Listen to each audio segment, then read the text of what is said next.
बहुत सारे पैसे चाहिए, कभी पैसे की कमी ना आए घर में, तो एक काम करना, शायद मेरी बातों पे किसी को मजाक लगेगी।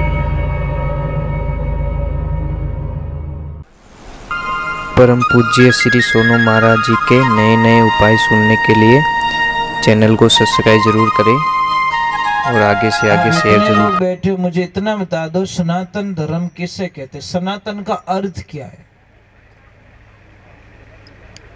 ये बताइए आप।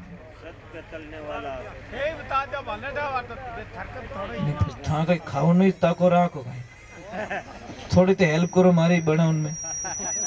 एक लोग ग्रुपो हिलाऊं जिम जिम था जा पर मारो जीव नहीं बढ़े। अरे सनातन का अर्थ क्या होता है? मतलब मरना पड़ेगा आपको, इसमें कोई झूठ नहीं है, ये सत्य है। जन्म लिया उसको मरना पड़ेगा, इसमें कोई दो राय। देखो आप सारे लोग मुहूर्त निकलवाते हो, मेरे बेटे का ब्याह कब करूं, मेरे घर का मुहूर्त कब करूं, बीज बावणी कब करूं, मेरी दुकान का मुहूर्त कब करूं, पर कोई ब्राह्मण देवता के पास में जाकर ये नहीं बोलता कि महाराज जी मारो टीपणो काटो, मैं मरूला कद। वो काटे कोई टीपणो नहीं, पर वो तो पक्को है ना, वो तो अबूज मुहूर्त है, हाँ का दी जालो मरनो है ये, मैं टीपणो कटाऊ नहीं कट जरूरत पड़ी भाई।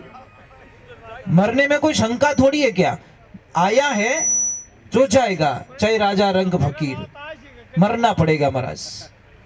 तो मरने से पहले अच्छे काम करो ना भाई। आदमी का शरीर तो अमर होता नहीं है, उसके कर्म अमर होते हैं। राम सुखदास जी महाराज ने अच्छे कर्म किए तो आज वो अमर हो गए। उनका शरीर तो हमारे बीच में नहीं है, पर उनके पद चिन्ह तो है, मार्ग तो बताए हुए, वो तो हमारे साथ में है। महापुरुषों का यही तो साथ में रहता है। मैं आपसे वंदन कर रहा हूं कि जिंदगी में ध्यान रखना, अगर आपको बहुत सारे पैसे चाहिए, कभी पैसे की कमी ना आए घर में, तो एक काम करना, शायद मेरी बातों पे किसी को मजाक लगेगी।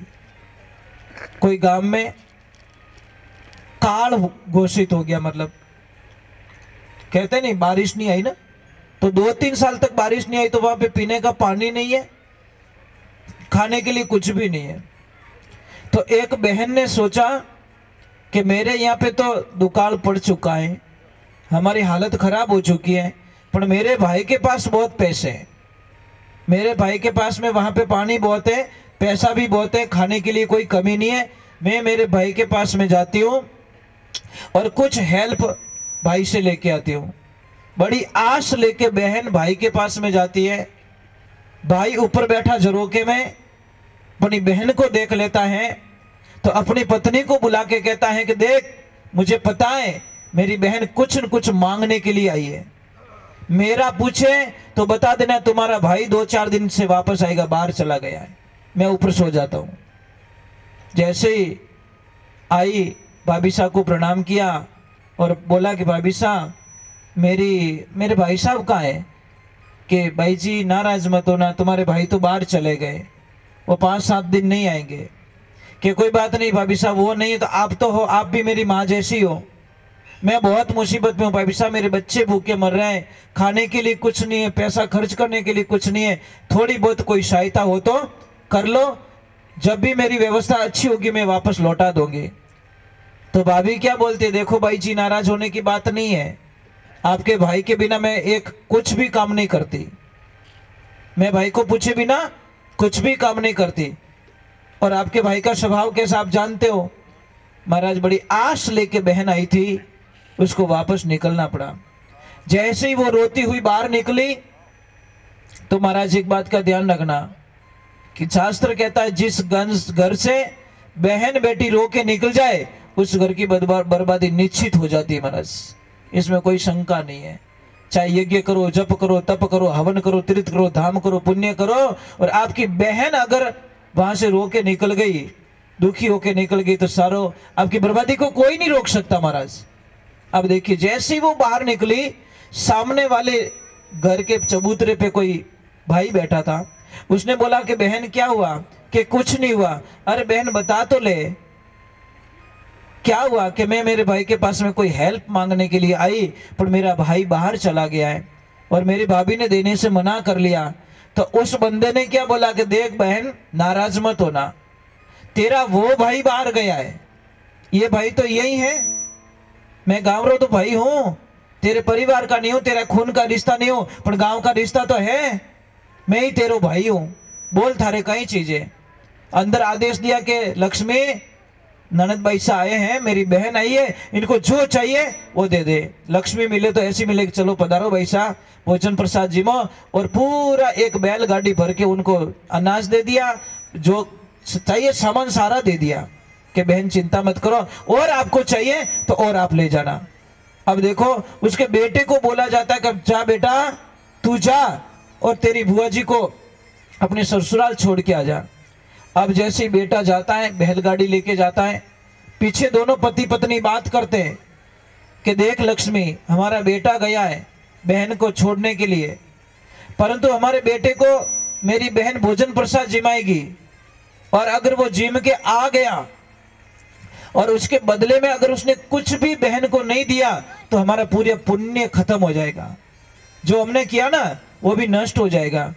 शास्त्र कहता बहन और बेटी के घर पे कभी भोजन नहीं करना चाहिए, अगर करो तो पहले थाली के नीचे पैसे रखो और फिर भोजन करना चाहिए। समझ में आ रहा है कि नहीं आ रहा है? कि नहीं आ रहा है? बहन के और बेटी के घर पे कभी भोजन मत करना, अगर कर भी दो उसको निराश नहीं करना है, तो पहले थाली के नीचे पैसे रखना और फिर उस थाली में भोजन करना। शास्त्र तो यही कहता महाराज। अब देखो, जैसे उसको जिमाया, भोजन प्रसाद कराया, अब वो भोजन प्रसाद करके आ रहा है, देखा तो वो सामने अकेला ही आ रहा है। जैसे ही घर पे आया, पूछा उसके माँ बाप ने कि बेटा बैलगाड़ी कहाँ है, बैल कहाँ है हमारे? अरे कि पिताजी, मेरी बुआ ने मुझे भोजन करवा दिया और मैंने जेब चेक किया तो 1 रुपया नहीं था मेरे पास में, और जो मैंने भोजन किया अगर ऐसे ही करूं तो पाप में पड़ जाऊं, तो मैं तो पूरा बैलगाड़ू ही दे दियो, भोजन के बदले में बैलगाड़ा पूरा बैल दोनों देख के आ गया मैं तो। तब उनको छाती चौड़ी हो गई, वाह मेरे लाल, तू तो हमारे से भी बढ़ के निकल गया। तो ये लाइफ में ध्यान रखें, कभी बहन और बेटी के घर पे भोजन करो तो आपसे प्रार्थना है कि महाराज कभी भी आप उसकी थाली के नीचे चाहे 11 रुपया भी रखो, परंतु पैसे रख के भोजन करना, आपके ऊपर कर्जा नहीं चढ़ेगा महाराज। नहीं तो बहन बेटी रो कर्ज उतारना बसरी बात नहीं है महाराज, ये ध्यान रखना। आप इतने लोग बैठे हो, मुझे एक छोटी सी चीज बताओ, हर चीज का जन्म होता है, तो सतयुग का जन्म कब हुआ था? कौन सी तिथि थी वो? अब खुदरा भैरी तारीख याद को नहीं तो सतयुग री कौन राखिया। समझ में आ रहे कि नहीं आ रहे? सतयुग का जन्म हुआ था कार्तिक